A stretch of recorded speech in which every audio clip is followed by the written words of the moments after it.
वो कहते हैं ना कि स्वास्थ्य से बढ़कर कोई धन नहीं, संतोष से बढ़कर कोई गुण नहीं और अपनों के प्यार और साथ से बढ़कर और कोई खुशी नहीं। और ये सिर्फ कहते नहीं, उम्र के इस पड़ाव तक आते आते मैंने ये रियलाइज़ भी किया है, ये महसूस मैंने किया है कि जी हाँ, ये सही बात है कि भाई स्वास्थ्य से बड़ा और कोई धन नहीं हो सकता और संतुष्टि से बढ़कर और कोई खुशी और गुण हो ही नहीं सकता है। और जब यही सारी चीज़ों में आपके स्पिरिचुअलिटी मिक्सअप हो जाती है, आप इन चीज़ों के साथ साथ आध्यात्म की ओर बढ़ने लगते हैं, तो बस लाइफ तो जस्ट लाइक बल्ले बल्ले। So hello everyone, welcome again in another vlog be with Binu. उम्मीद करती हूँ आप सब स्वस्थ होंगे, मस्त होंगे।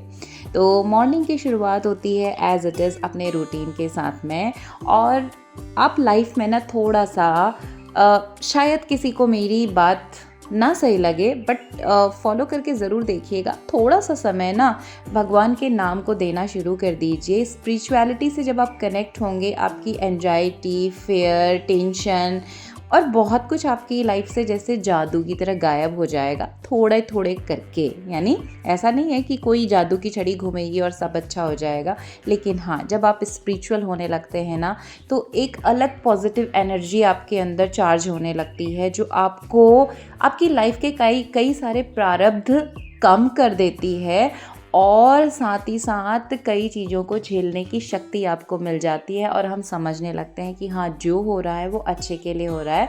क्योंकि कई सारे एक्सपीरियंसेस आप अपनी लाइफ में चेक करेंगे, आपने सोचा था ये मिल जाए, वो नहीं मिलता और हम उस समय बहुत कोसते हैं खुद को, भगवान को, कंडीशंस को, और बाद में हमें लगता है कि भाई जो हुआ अच्छा ही हुआ, ऐसा उस दिन नहीं हुआ, बहुत अच्छा हुआ, है ना। कई बार ऐसी सिचुएशन आती हैं कि जो हुआ था ठीक ही हुआ, अच्छे के लिए हुआ। तो पहले ही हम ये सोच लें तो जो हैप्पीनेस है ना, उसका लेवल अप होता जाएगा। तो दिन था एकादशी का। मॉर्निंग के अपने रूटीन कंप्लीट किए, पूजा पाठ किया क्योंकि हम दोनों का ही था फास्ट, और उसके बाद जोशी जी निकल गए थे ऑफिस और हमारी थी आज छुट्टी। इसके बाद मशीन एक तरफ मैं लोड लगा के रख देती हूँ। 2 बड़ी बड़ी बाल्टियाँ भर के कपड़े थे, बच्चों के बेडशीट वगैरह चेंज, ये सब लेके पहुँचे हम छत पे, और छत पे सब परिवार पहुँच गए यानी हम दोनों सास बहू और बच्चे। इसको जाना था छत पे, तो दादी के साथ ये भी आ गए और हम मिलके यहाँ पर कपड़े फैला रहे हैं।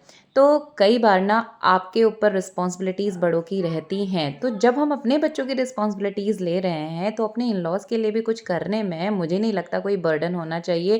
क्योंकि याद रखिएगा, हमारे बच्चे हमसे ही सीखते हैं। आप जैसा करोगे सेम संस्कार ऑटोमेटिकली उनके माइंड में प्रोग्राम हो जाएंगे। ठीक है, इसी को हम संस्कार बोलते हैं। बच्चा देख के ऑटोमेटिकली चीज़ें सीख जाता है, उसके दिमाग में, दिल में ये चीज़ें घर कर जाती हैं। तो आप किसी के लिए नहीं कर रहे हैं, बल्कि खुद के लिए कर रहे होते हैं, याद रखिएगा। तो बस वो काम निपटाया और पहुंच गए नीचे। हमारा था फास्ट, बट बच्चों के लिए, बूढ़ों के लिए बनाना था खाना, तो पहुंचे फिर किचन में। ये हो गए गर्मा गर्म रोटियाँ। फुलके, इसको कहते हैं फुलके। फुलके। हाँ, क्या कहते हैं? फुलके, जैसे दादी का पेट फूल गया। और ये है तोरई गंदी के सी साथ। तो ये बन रहा है बिना प्याज वाला तोरई का कापा। आपा। आपा नहीं, कापा। आपा। इसमें डालेंगे बढ़िया सी दही।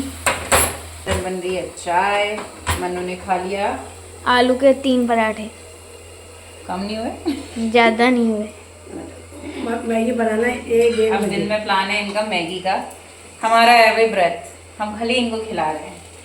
हमारा है एकादशी का व्रत, इनको खिला दिया। अब हम करेंगे बाकी काम। दादी को भी दिखा दे, दादी भी कुछ कहना चाहती है। मेरे लिए रोटी सब्जी बन गई, भुट्टा भुट्टी के लिए हैं। नहीं। बच्चों खा लिया आलू का परोठा। हाँ। बुटन के लिए बना रही चाय नहीं। है। बस यही करते कुराते आराम से 10 बज चुका था। एक्चुअली आज ना मौसम बादलों सा और धुंध, हल्की सी धुंध, हल्का सा कोहरा सा, आसमान का कोहरा सा लगा हुआ था। दिवाली के बाद से धुंध और साफ धूप आ नहीं पा रही है। तो जो बाकी के बचे कपड़े थे ना, मैं वो निकाल पाई क्योंकि धूप ही नहीं थी। तो मुझे लगा छोड़ो, क्योंकि आज फास्ट भी था और ऐसे कोई टारगेटेड प्लान आज नहीं थे। जो रूटीन के एज़ यूजुअल हम जो नॉर्मल हमारे वर्किंग डे के रहते हैं, वही सब काम थे। स्पेशल टास्क मैंने आज प्लान ही नहीं किया था कुछ, ऑनेस्टली बोलूँ, क्योंकि ये फास्ट भी मैं पहली बार ले रही थी, मैं इसको मन से करना चाहती थी और मैंने अपनी पूजा की तैयारियां की, थोड़ी देर रेस्ट किया, कुछ और काम मुझे अपना देखना था, बच्चों के लिए कुछ चीज़ें पेपर वगैरह सेट करना था, वो चीज़ें मैंने 1-2 घंटा बैठी बच्चों के साथ दिन में किया। शाम की चाय वाय पी, उसके बाद से मैं पूजा का कुछ सामान लाई जो लाना था, शाम में भूल गई थी, और उसके बाद हमने दीपक जलाए, 5 दीपक अंदर, क्योंकि आज ना हमारे वहाँ पर इगास बगवाल उत्तराखंड कुमाऊं में आज बूढ़ी दिवाली होती है, देव उठनी एकादशी। आज देवों को यानी भगवान विष्णु को उठाया जाता है, अब वो इस धरती का कार्यभार संभालेंगे, 4 महीने से वो सोए रहते हैं, तो आज उनको उठाया जाता है। इसे हम देव उठनी एकादशी बोलते हैं, ऐसी हमारी शास्त्रों की मान्यता है। और तुलसी विवाह आज होता है। साथ ही हमारे उत्तराखंड कुमाऊं में ना आज बूढ़ी दिवाली इगास बगवाल होता है, ये त्यौहार की तरह मनाया जाता है। इसके पीछे की कहानी मैंने पिछले वीडियो में भी आपसे शेयर की थी, मैं वीडियो ऐड करूँगी, आप अगर जानना चाहते हैं तो चेक कर सकते हैं। और कम से कम 11 दिए ज़रूर जलाए जाते हैं, 21-51 आप जितने भी जलाना चाहें। तो फ्रंट गेट पे तुलसी पे, पीछे गेट पे मैंने ये दिए जलाए, अंदर दीपक जलाया। जोशी जी के ऑफिस से आने तक थोड़ा लेट हुआ था उन्हें, तब तक मैंने अपना जाप वगैरह किया, उसके बाद आए तो हमने मिल करके पूजा कर ली। मूर्ति जब भी हम स्थापित करते हैं ना तो प्राण प्रतिष्ठित करके नियम से रखी जाती है, इसलिए दुर्गा माता को मैंने प्राण प्रतिष्ठित किया है, भोले बाबा महादेव को किया हुआ है, लक्ष्मी माता का व्रत लेते हैं किया है, गणेश जी को किया है। विष्णु जी लक्ष्मी जी के साथ में अलग से स्थापित नहीं है, आगे हम इनको करेंगे। तो कैलेंडर फॉर्म में उनकी पूजा कर व्रत संपूर्ण किया, और फलाहार से ही एकादशी का व्रत टूटता है, क्योंकि एक्चुअल व्रत अगले दिन टूटता है। आज हम बस फलाहार शाम में रात में करते हैं। अगले दिन मॉर्निंग उठ करके सबसे पहले मैं भगवान को ही याद करती हूँ। कराग्रे वस्ते लक्ष्मी, कर मध्य सरस्वती, कर मूले गोविंदम, इसके साथ भगवान को प्रणाम किया। अपने अच्छे दिन की उम्मीद करते हुए भगवान को हाथ जोड़कर प्रणाम करके याद करके दिन की शुरुआत करते हैं। नहा धो करके वही अपना रूटीन फॉलो किया। उसके बाद ये पूजा पाठ, क्योंकि अगले दिन भी हम पूजा पाठ पूरा तुलसी माता को, वैसे जो रोज़ करता है तो करते ही करते हैं, बट आज थोड़ा सा स्पेशल हो जाता है। और तुलसी माता को पहले दिन ही ये सारा श्रृंगार, चूड़ी, बिंदी सब कुछ हमने करा था, क्योंकि तुलसी विवाह माना जाता है। और साल की एक बड़ी एकादशी और बहुत शुभ दिन आज का माना जाता है, जिस दिन भगवान विष्णु उठ करके फिर से इस जगत के कार्यभार को संभालते हैं। मेरा मन था, पंडित जी ने भी मुझे बोला लेने के लिए, तो हमने ये व्रत इस कार्तिक माह से आरंभ किया। मन को शांति मिली। महीने में 2 आती हैं, साल में 24 होती हैं, तो ये व्रत हम आगे कंटिन्यू करते रहेंगे। और इसके बाद सारे काम निपटा करके हम निकल गए स्कूल के लिए। ये थी एक छोटी सी शेयरिंग आप सबके साथ। मैं मिलती हूँ अगले वीडियो में, तब तक बाय बाय।